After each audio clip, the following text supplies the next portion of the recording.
Mic'd up. Highlights from Lowlifes. Highlights from Lowlifes.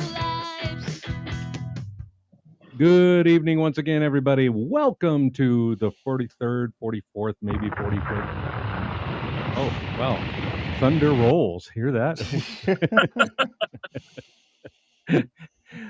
Some 40-ish number of episodes of highlights from Low Lifes, or as I still like to call it, old guys sitting around drinking beer and talking shit. So, pretty much, we are guys that play baseball together. We did these during the pandemic to kind of keep our mental health strong. Mic'd Up found about our goofy conversations that we had and said, "Hey, let's put you guys on the air." So we are followed now by well over one person at a time. Shockingly high numbers. But anyway, Mic'd Up is a great app. If you're watching us live, comment on anything we're saying or on our topic tonight by hitting that microphone button at the bottom. You can leave us a message, and then we'll move on into our topic with that all said. We are missing one guy, as you can tell right now. He is waiting for his phone to update. so, um, we can either dive into our topic, which is most eccentric sports teams owners outside of baseball, because as you know, we're primarily baseball guys. But we can either go on or we can talk about why seven guys suddenly got caught by MLB and are being banned for gambling when MLB has a show about gambling and MLB has partnerships with many, many gambling agencies. So we can either do that till Terry gets here, or we can just start our topic. Oh, we don't want to talk about serious things. So why don't we just go dive into the topic? All right. Jerry just updated me. He's. It says he can't join the show until the phone finishes updating. So I don't know if we'll see him. We're sorry. Your call cannot be completed as dialed.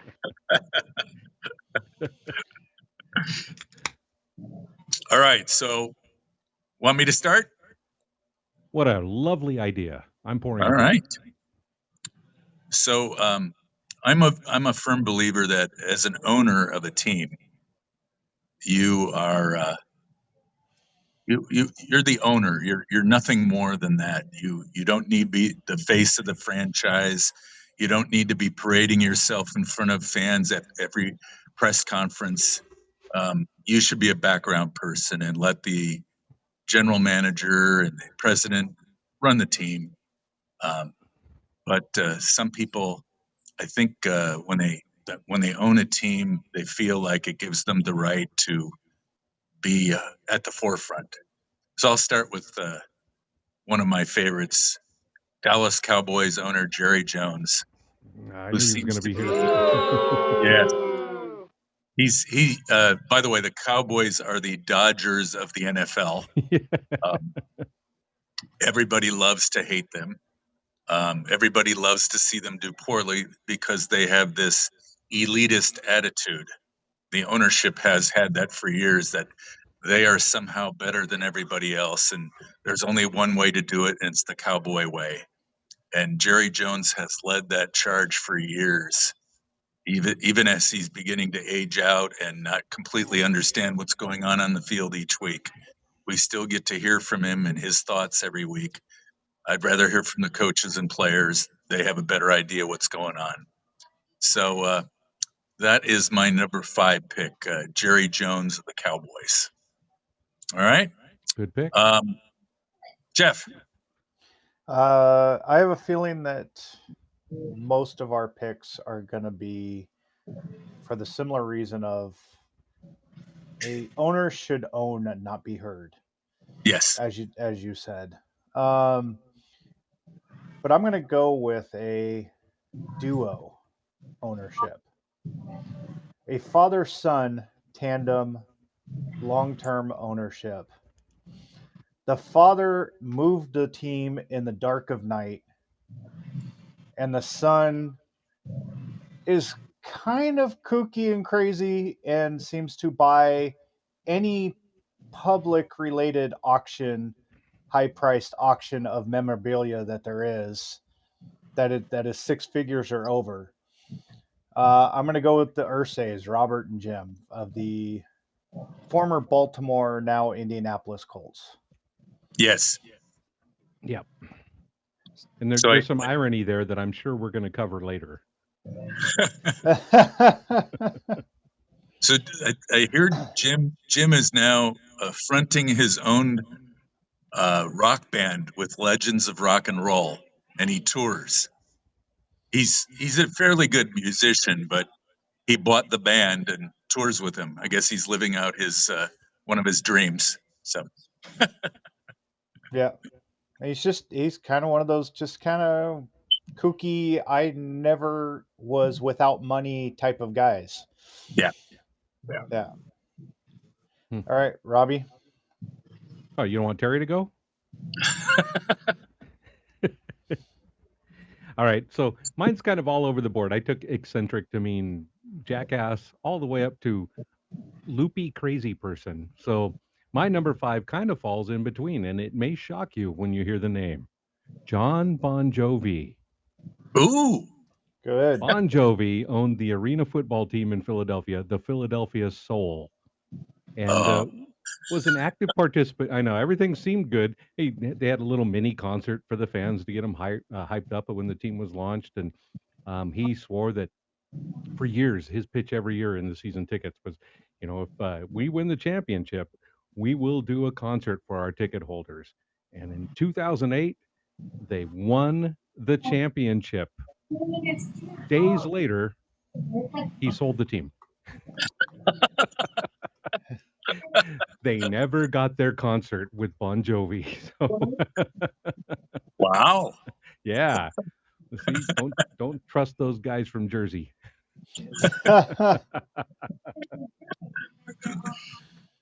So anyway, John Bon Jovi, my number five.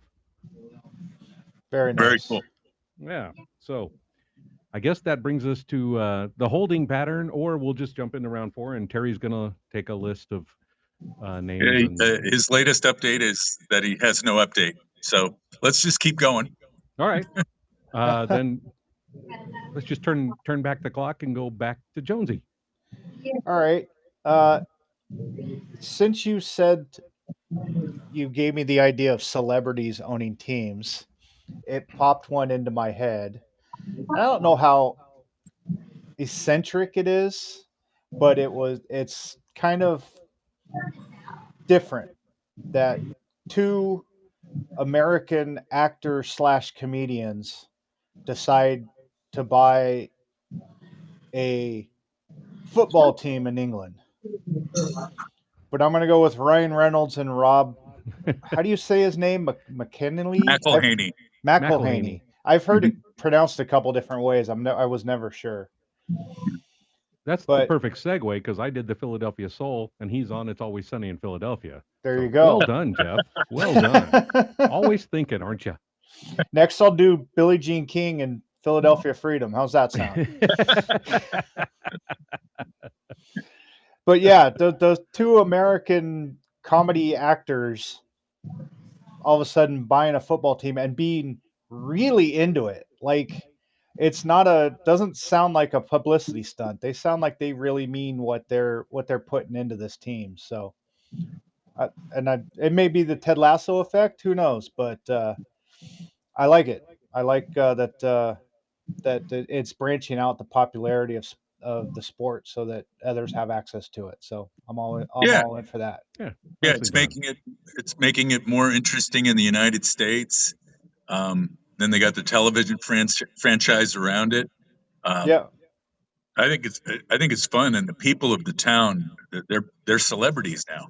So yeah, awesome for them. yeah. Good stuff. I'll throw it back to you, Robbie. All right. All right. This one I got to make sure I don't miss anything in my notes here. My number four, his team, I believe, is in the Stanley Cup Finals right now. Vincent Viola of the Florida Panthers. And yeah, I see you're shaking your head. I was too, and this was not on my radar. I had a whole bunch of other guys listed, and then I was digging around on a couple of things, and I came across this guy. Um, there's a lot here. He goes by the name Vinny, so Vinny Viola, right? Not mobby sounding at all. Um, he was Originally, Donald Trump's picked to be the Secretary of the Army, but then he sold a whole bunch of airline stock and bought up a whole bunch of stock of a company that owns a great number of government contracts. That was before he was confirmed, so he, he can't even cheat right. Currently, he's in a lawsuit alleging that the company that he owns, a financial services company that he owns, that is funded by a number of retirement pensions from different unions around the country, that he's been diverting hundreds of millions of dollars to his own pocket from public pension money. So yeah, this guy, ugh, Vinny Viola, not a good guy, not a good guy at all. So go Edmonton.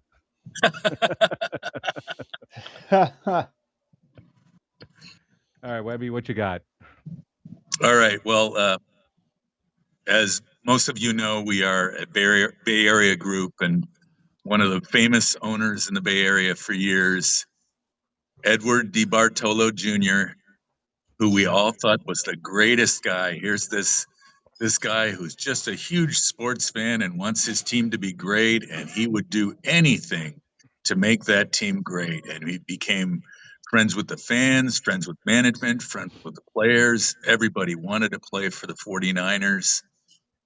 And then you find out that Eddie may have gotten his finances in not the best of ways. He was involved in some shady dealings in Louisiana government. Governor of Louisiana um, was involved in some racketeering. Ed knew about it, didn't say anything about it, perhaps even enabled it, and was charged with a felony and was prohibited from running the team for a year and eventually forced out as the owner of the 49ers. And for years, he's effectively been kind of wiped off the history of the 49ers here in the Bay Area. And then in 2020, then President Trump pardoned him before before he left office, which of course means absolutely nothing, because of course we know that DiBartolo was guilty as charged. But yeah, I always thought he was a great guy when he was the owner during the big Super Bowl years, but um, then you find out he may not have been playing fair. So that is my number four pick. Okay. Good. Nice. And I think we should probably move forward with the idea that Terry may never join us. Ever again. Well, in that case, I think that's 2 rounds complete. So you know what that means. It's time for What? my favorite segment of the show. What you drinking? Yay! As always, this car crash of a show is sponsored by Almanac Brewing. Almanac must think that we're helping their business. Despite the fact that they're one of the best craft brewers in America, they're well known for all their beers. They still think that we can help them somehow. So here we are talking about Almanac. But the good thing is the beers are damn good. So I am currently drinking the latest release in the lager series, the Buenas Vibras from Almanac. It's a Mexican style lager. It is. I I dig when they do these beers that aren't IPAs because they're super flavorful, but they're still super refreshing. And their pilsners and lagers are outstanding. And I'm loving this beer. So on a day like today, where it's 100 something, the Buenos Vibras Mexican style lager is perfect.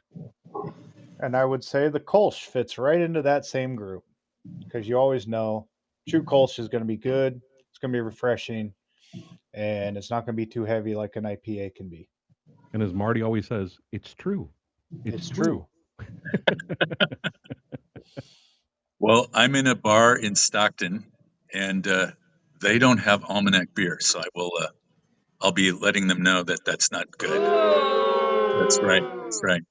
But Jeff and I did try the Buenos Vibras at the San Jose Giants game on Memorial Day, and then we tried it again, and I think we even tried it a third time, didn't we, Jeff? Yeah, yeah, yeah. We're still trying. We're still trying to figure out if we like it. So we're going to keep trying until. Oh my God, Oh Terry's my here. God! Wow. Wow.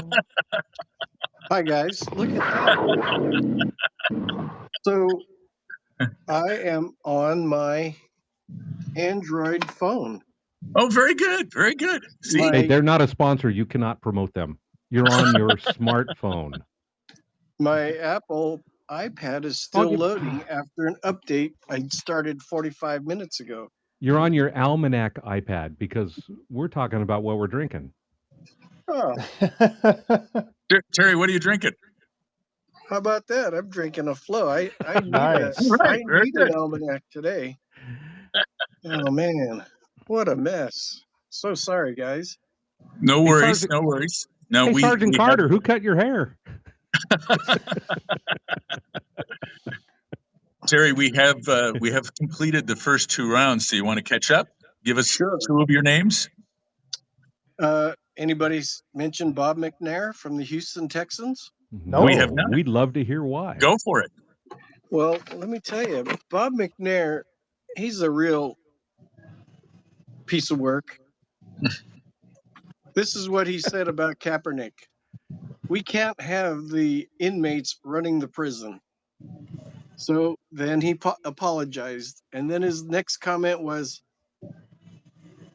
the what does he say here? Oh, Oh, the thing I you can't regret scroll on your iPad right now, can you, big boy? the thing I regret is apologizing. Oh God. What a dork. All right. Hey, So then did anyone mention Jerry Jones? I have, yes, but Okay. I talked but about give that us pompous I can't, can I say that? Can I say ass on the air? Yeah, pompous ass. As yeah. Just don't say arse. pompous. Yeah. Okay. Just to add to that, Jerry Jones is essentially an Al Davis light. LITE. Oh boy. Okay, move along. All right. Well, what are you drinking? Oh, we covered that. Okay. Well, hey, I'm drinking an Almanac Flow Hmm. West Coast Pale Ale, and it is refreshing and delicious even when you're stressed out. the way your camera's moving, it seems like you probably had 4 or 5 of them. I know I'm actually holding it up at this moment until I figure out how Look at my to beer. put it in a base or something. All right. Well, Well, I'm I gonna guess let that wraps that up. Yep. let the Almanac, old thing. thank you very much for continuing to be a sponsor of this, whatever it is. But we're glad you're providing us beer from time to time and keeping us refreshed. So thanks, Almanac. All right. Thank you, Thanks, Almanac. Almanac. That takes us to number 3. Terry just went twice in Yeah. a row, so we should probably mix it up. I'm going to kick it back over to Jonesy. I will go with slimeball extraordinaire Daniel Snyder, formerly of the Oh, Washington yeah. Oh, Commanders. yes, yes, yes. This guy was a piece of garbage. Not only did he run his team into the ground by making poor decisions constantly, but he was a personal things that we can't say on this app. uh, he has uh, got busted for environmental laws by paying off people to cut down trees that he didn't have permits to cut down just so he had a better view.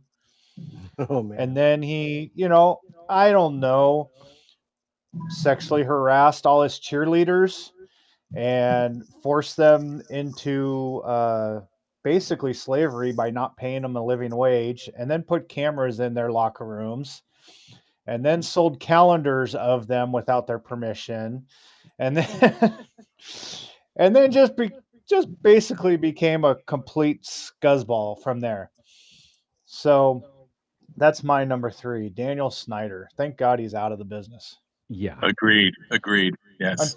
Unfortunately, all he is out of the business. I don't think anything's going to ever truly happen to him that he truly deserves, but we will see. So you're saying Uh, even death is too good for him? Yes, yeah. a quick death is too good for him. Weber. All right, let's go with the NBA. Guys, remember this is a two-parter. Um, the San Diego slash LA Clippers, the hmm perennial doormat of the NBA for years. And the Uh, ABA, for that matter. yes, that's true. They were owned by a man named Donald Sterling, who was a real estate mogul in the LA area, and right up there in the Daniel Snyder world of being a piece of something. Um, Sterling was a big cheapskate, never really attempted to make the Clippers a good team, was constantly trading off players to make money, um, but was proudly an NBA owner. And they tried to get him out of the league several times, saying, hey, maybe this isn't your bag. Maybe this isn't the right thing for you. And he never would bite. But they caught him on tape uh, one day making some very insensitive racial comments. And that was the impetus that the NBA needed to remove him. So they forced him out, finally, got him to sell the team, got him to go away. And for those of you who don't know, the purchaser of the team was former Microsoft executive Steve Ballmer, who's like a kid in a candy store. He just this is what Ballmer wants to do in his retirement. He wants to own an NBA basketball team, and now he's got a toy to play with, and he's at every game and sits right next to the bench. It's kind of fun to watch sometimes. So that's my number three pick. Good All call. right, Tara. That is also my number three pick, and you forgot the part about ultimately Sterling was banned from the NBA for life. Yeah. Yes, yes, he's still alive. He's 90. Yeah, this well-deserved punishment was a turn in momentum as the NBA took a bold stance against racism.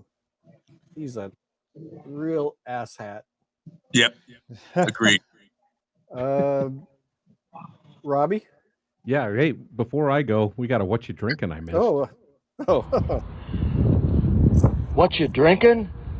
Well, it's 1:02 out here in the ballpark at Banner Island, wow. and I decided that I would have a Buenos Vibras by Almanac. Cheers, boys. Excellent choice. Well done. I hope he enjoys minor league baseball in that 102-degree heat. That should be really fun for everybody involved. We've all been there. Yes, we have. Yeah, It is kind of fun, yes, we actually. have. Let's add a little humidity. Yeah. So, okay, my number three, guy you probably never heard of, Barry Van Gerbig. And this is one Huh? from, yeah, exactly. And from one of the four major professional sports. This isn't like the Hamburg Football Club or anything like that. This is a major sport, NHL. He was the owner of the California Seals. So Von Gerbig bought. He heard that the World Hockey League out on the West Coast was doing really well. The NHL was concerned that the World Hockey League was kind of catching up to uh, to the NHL, so they decided to do expansion out into the West Coast. That's where the Kings came in and the Seals came in. This guy was going to be crafty, and sadly, it worked out for him in the end. But he was going to be crafty and decided to buy the Seals, pretty much feeling like they were going to get one of the expansions. The Cow Palace was already there. He had determined somehow that the city of San Francisco was going to build a brand new arena.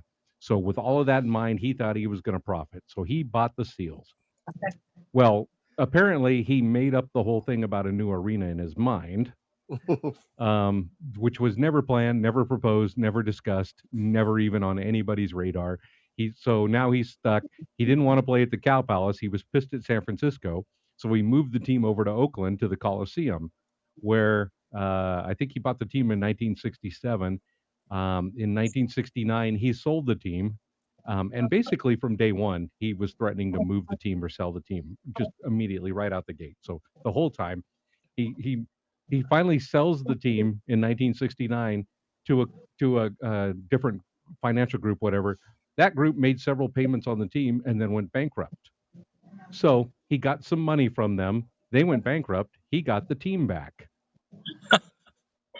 and then threatened to sell them once again. They were awful. They couldn't win for anything. They were awful. So in 1970, he sold the team once again, and then he was out. So like I said, it kind of worked out for him, but what a douchebag. Agreed. Yeah. Oh, all right. Is that all of three? Yeah, I think so. Did Terry, you went. Jeff went? Yep. All right. Wow, we're making good time when Terry's updating his tech, Yeah. technological devices. All right, so round two. Aforementioned Terry, why don't you go, Tiger? Um, my number two is Mark Cuban. Oh, Man, talking about a spoiled brat with a bunch of money, just throwing his money around. He's the owner of the Dallas Mavericks, and it's funny. You look at all these lists of really not nice people. He's on all of them. He's usually in the. I mean, he's right next to Marge Shot. What does that tell you? Cuban? He's awesome on Shark Tank. Yeah, well, he's a horrible owner, or actually, he's one of the craziest owners. This is that list. Yeah. Mark Cuban.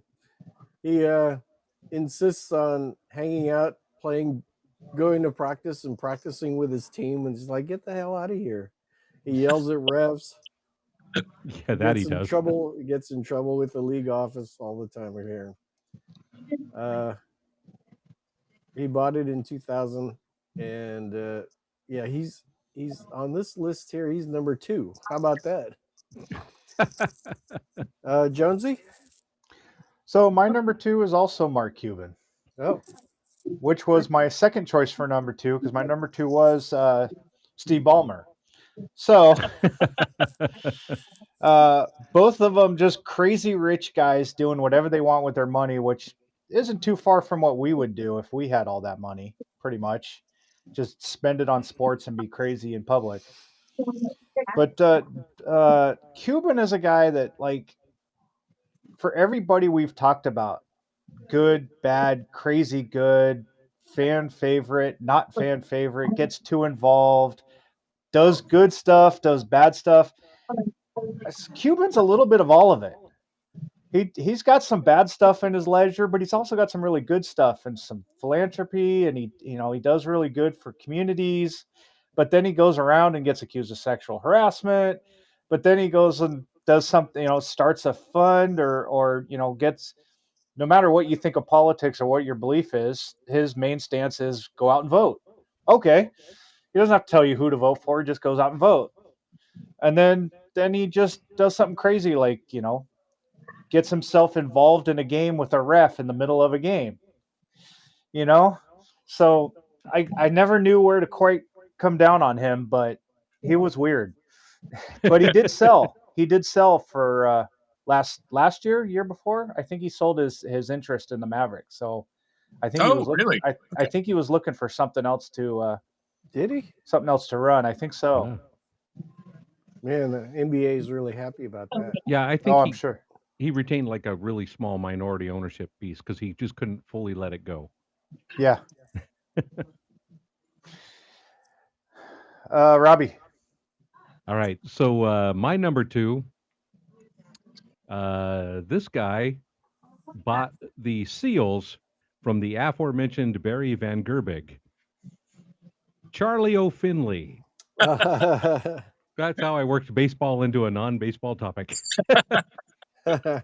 Charlie O bought the seals in 1970. he changed their name from the California Seals to the Bay Area Seals, which made little to no sense whatsoever. He changed their colors to green and gold like the A's. He was trying to create a whole package thing there. He also had them wear white skates, which everybody in hockey told him you just made the puck easier to see for your opponents. That's true. Yeah. Well, don't forget with the A's, he had him wear white shoes also. Yep, yeah, absolutely. He's trying Was to do that the everything like first? the A's, and it was like, you dumbass, this is hockey. You try not to see the puck. When you have a white background, your guy's got the puck. It's a lot easier to see the puck. So, not a puckhead. But as always with Charlie Well, Finley, he was innovating. He was the first. I did not know this until I started doing my research. He was the first guy to have his team wear their names on their jerseys. huh? I assume most of that is because they weren't very good and people weren't buying programs. So, but he, in classic Charlie Finley fashion, when they were winning and doing well and kind of edging into the playoffs a couple of times, they were flying commercial, but in first class. As the team didn't do well, he just put them in coach. So eventually, he lost patience with the team because the A's were winning, the A's were good, the Seals were not getting better, and he tried to move the team to Indianapolis in 1973, and that failed. So at the end of the 73-74 season, he sold the team to the NHL, Oh, wow. who then eventually moved them to Cleveland and sold them to somebody else, and then that flamed out too. So anyway, Uh, yeah, Charlie O'Finley, just a weird dude in any sport, I guess you could say now. does Does anybody remember any of that information being on the news back then? We didn't have social media and stuff back then, and like Not if social Lowell media, Cone or even the Glenn new Dickey didn't regular. cover it, it didn't get covered in the Bay That's Area. right. That's right. So anyway, that's my two. Robbie, why don't you go? Yeah, I think this will be closed around two. Do you guys know who Bruce McNall is? Oh, that was Yeah. my honorable mention. Oh, so I've been hearing from my friends that are big NHL fans that they don't care who wins the Stanley Cup as long as it's a Canadian team. That it's been too long since a Canadian team won the NHL Stanley Cup. That's right, eh? And Bruce McNall could be the guy that would be credited with being the downfall of Canada in hockey, because he's the guy that wooed Wayne Gretzky to leave Edmonton and come to LA. He pulled off the big trade and got everything set up so that LA could become a powerhouse in the NHL, which they never really did. But it did end Edmonton's reign as a good hockey team up there, and pretty much since then there hasn't been a lot of a presence in Canada in terms of being able to be a viable Stanley Cup finalist. So we're rooting for Edmonton this year for a lot of different reasons. But you always go back and you find out, okay, how did these guys make their millions? Some guys in oil mogul, some guys in software, some guys in construction or real estate. Shark Do you Tank. guys do you guys remember Shark how Tank. Bruce McNall made his millions? He was a coin collector. I thought Terry had the answer. I Terry looked knew. like I he knew had the that. answer. I Yeah, I knew. I he know all sold a about him. couple of big coins, and that was the money he needed to to get the Kings, and then stock it with the players that would push the team over the top. So His collateral was a Honus Wagner baseball card. yeah, probably. No, it's true. See, I knew Terry had the answer. He had that look on his face. I When I lived in Los Angeles, my former girlfriend worked for Bruce McNall at the coin collecting joint. We got Wow, we got tickets all the time. I was at every other home game. It was fun. excellent. Marty McSorley was part of that trade, which is That's Gretzky's true. enforcer, and I love Enforcer, yeah. that's my favorite play. One of my all-time favorite players. next to Tiger Williams, who Oh, has the Oh, wait, wait, most really? wait, wait. who A has the player most named Tiger? who has the most penalty minutes ever. Ever. I love the enforcers. All right, where are we at, Robbie? That's I the think end of 2. Jonesy, right? No, that's the end of 2. Okay. Yep. Wow. Geez. We dropped a deuce quick on that one. Rob, why don't you go next? I think right now what we're going to do is we're going to talk about the Mic'd Up app. Once again, they've been very kind to let us do this crazy thing here on the show. Jonesy's going to offload, reload. We're going to continue to go on, and Rob's going to tell you about some of the other shows that are available on Mic'd Up. Yeah. As Rob said earlier, if you would like to leave us a comment or a question, just hit the microphone at the bottom of the app, and you can leave a 30-second comment that we may or may not play on the air. So We there's some usually other do. proof of concept shows on the system. Um, one of them was earlier today. Jim Darby, who's an executive with Easton Sports and Mizuno, retired. Jim is credited with getting that company rolling in the aluminum bat era, and was responsible for bringing in some of the bigger contracts, including Dusty Baker and Pete Rose and John Elway and several others into the fold at Mizuno. And he's got great stories to tell. There's a great story today that he told about pitching batting practice for Billy Martin's A's in the early 80s. Jim was asked to come out one day, and you'll have to listen to the show to find out what happened to him. It was very funny. Another show is the Florida Sports Hall of Fame. John Rieger and Barry Smith uh, interview people who've been inducted into the Florida Sports Hall of Fame. The show's been on hiatus for a little bit. John went through some surgery, but he'll be coming back soon. We've seen shows with Fred Bolitnikoff and Wade Boggs, and several other former um, sports figures who are in the Florida Sports Hall of Fame. Great show. Rick Barry has a show on the platform. Rick and his cohort Cyrus will talk everything NBA, ABA, college basketball, and especially Warriors. Uh, Rick is very opinionated, as many of you probably already know. So if you've got a question or a comment for him, um, be prepared for his truthful answer, whether you like it or not. And finally, the other active show on the platform is our friends at Yankees Coast to Coast. Hang on, I was get out of the Oh button. God, Wait. just Okay, say it again. Say it more again. time. Our friends at Yankees Coast to Coast. Friends.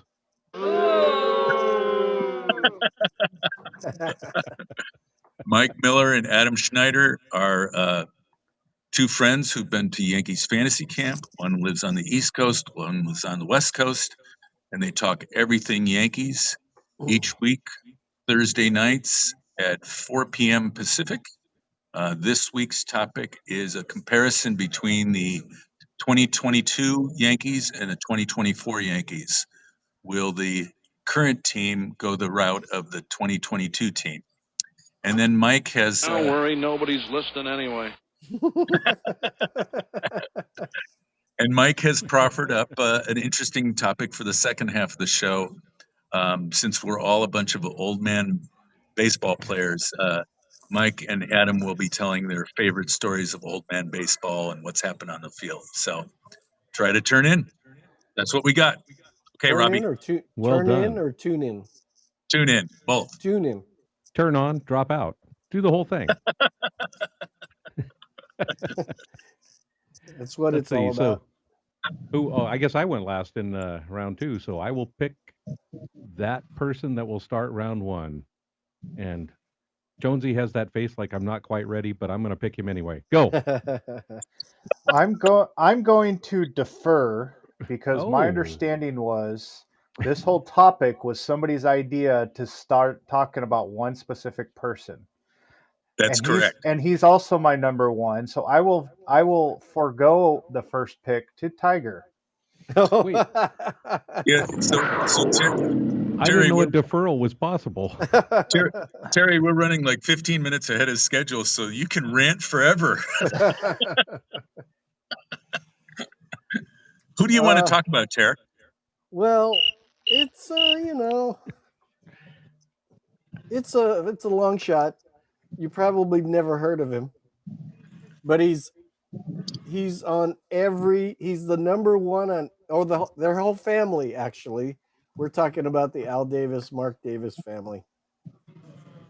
He's on the most hated list. He's on the craziest list. He's on the bonkers list. He's on the infamous list. He's on the worst owner list, and he's on top of all of those lists. The Mark Davis, Al Davis family has effed over the Oakland people, the Oakland fans twice now, and they even effed over L.A.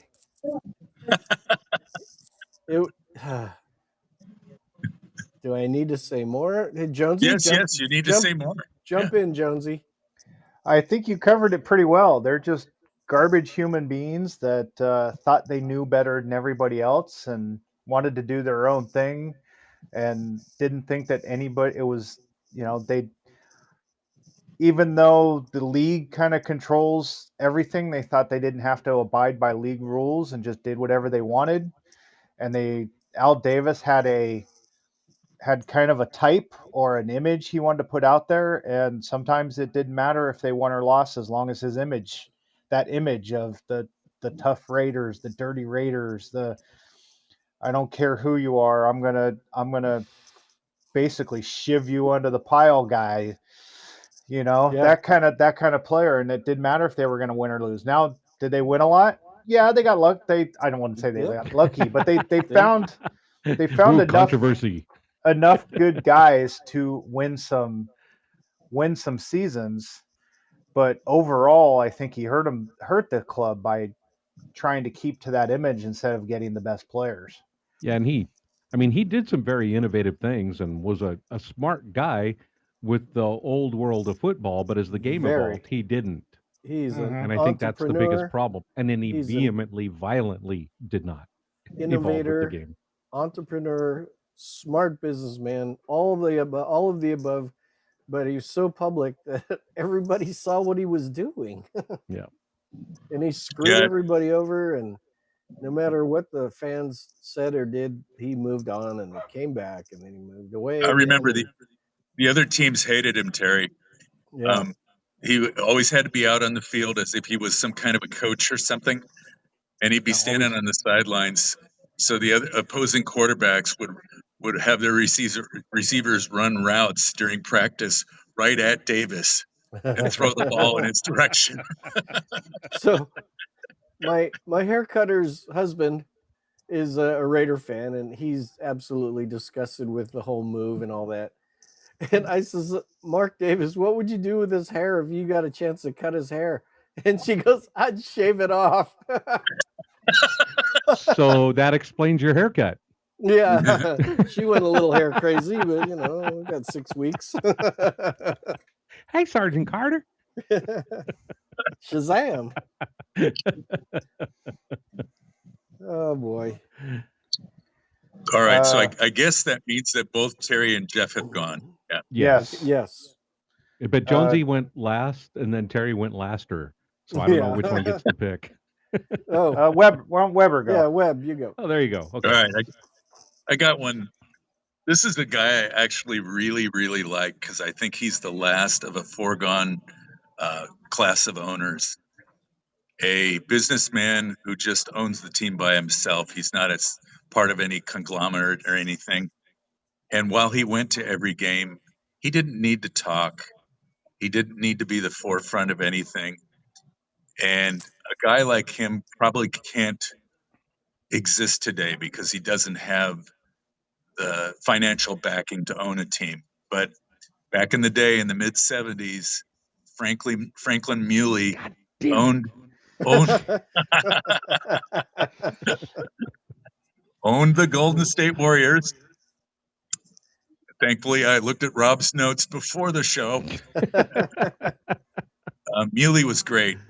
he didn't look like other owners. He was retired. He was kind of unkempt. He came in there wearing flip flops, jeans, and what they call a deerstalker hat. And for those of you who don't Yep. know what that is, basically it's the hat that Sherlock Holmes would wear. And he'd sit in his assigned seat at the Warrior games and watch the team win, and just was, big smile on his face, and didn't take a lot of interviews. Didn't need to. It wasn't him. Um, but that's my number one. I always liked that guy, and was sad when he sold the Warriors. Hey, Yeah. Rob, who's your pick? Well, if those two mooks can do this, I guess us two mooks can do it. Sure, sure. I Franklin Muley. He was my number one, and I know if you're outside of the Bay Area, you probably have no idea what we're talking about. There's no reference point. We could have gone on about other guys that are out there, but I mean, Franklin Muley was a genuinely likable guy. Wore plaid pants, a plaid sport coat to the game. Sometimes he'd wear a ruffled tuxedo shirt with his plaid jacket and plaid pants. He rode a Harley, but I actually really liked his backstory. He started as a radio DJ in the Bay Area, made a lot of money doing that, and reinvested the money in himself and these other things. Slowly worked his way into. He talked his way basically into producing the Giants and the 49er games on the radio. He and this I just learned. I'm today years old when I learned this in 1958, when the Giants came in, Lon Simmons and Russ Hodges were the Giants announcers. But the third guy, the guy that gave those two guys a break, was Bill King.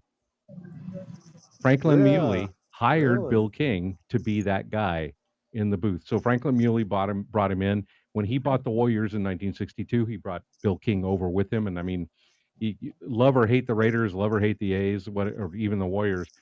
Frankly, on the radio, he's the best guy ever. Bill King is the by Yes, far the yes. best NBA announcer ever. But he love or hate those teams. Bill King was a great announcer, and Franklin Muley found him. He also was known for his he broke a lot of color barriers, especially in the 60s. He hired black front office people. He hired black coaches. He was like he was the classic best person for the job guy. If it Mm. was no matter race, color, gender, whoever was the perfect person for the job, that's who he hired. So he was pretty groundbreaking in that regard too. So I have a lot of respect for him, and he was fun. I mean, he took pictures with the fans and signed autographs for people. He was just really a laid back guy. He loved being an owner. He didn't have to be involved, like Rob said, in the day to day. He just liked being there. So Franklin Muley, definitely number one. Excellent, That's excellent.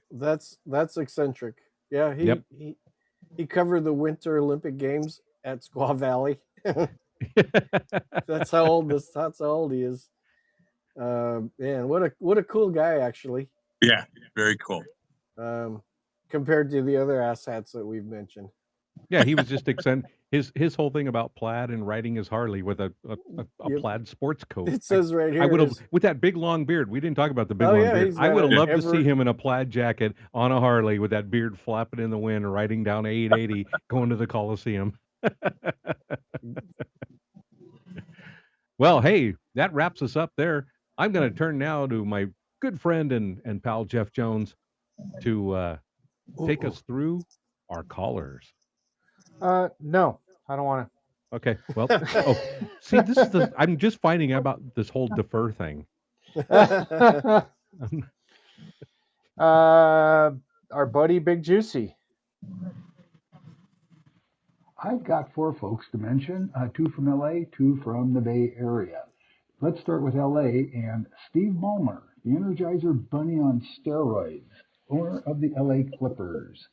The other is Georgia Frontiere, one-time owner of the Rams and drama queen extraordinaire of the NFL, given that she was one-time nightclub singer and married into her position as an owner of the Rams. Oh yeah. Good point. And his follow-up. Okay, and turning our attention now to the San Francisco Bay Area, how about Al Davis, Raiders owner and quite colorful character over the years, numerous lawsuits with Pete Rozelle, and others, including City of Oakland and City of Los Angeles. On it went. And the other is Charles Findlay, not for ownership of the A's. I know what the topic is tonight, but for ownership of the Oakland Seals. There you go. Well, thanks, I got to Dave. agree with Thank Big you. Juicy on that one. Thank you, Big Brilliant. Juicy. What a brilliant man. And now we turn to Mr. J.C. Penney. Yay. JC here. I'll be at the Ports game at the time of broadcast, so I thought I'd leave my list now. Number 5, Mark Cuban, Dallas Mavericks. Continually says the NBA refs miss traveling calls. Well, maybe he has a point there. Complains about Draymond Green all the time. Well, hashtag just different. And he's talking about somebody that we've already talked about. But he got a warning on his his comment here. So let's see So what he we has have to to say. play it, is what you're saying. Yeah. Can't wait to hear it. JC continuing. Number 4, David Sullivan, West Ham Premier League. Made his money in pornography. Hashtag scumbag. Number 3, Dan Snyder, Washington Redskins / Commanders. Sold the team on the same day the NFL fined him for sexual harassment and withholding revenue from the league, $60 million in fines. Hashtag lying scumbag. So was it the Hashtag- scumbag or the prostitution that? That he got. I think it was a ripped combination. Yeah. I was going to say hashtag. I think JC just found out what hashtag meant today.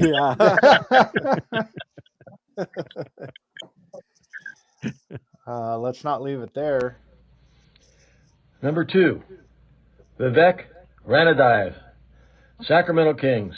Thought he was qualified to advise the team on defense based on his experience coaching his daughter's rec league team. Suggested a 4-on-5 defense with a rover to pick off passes.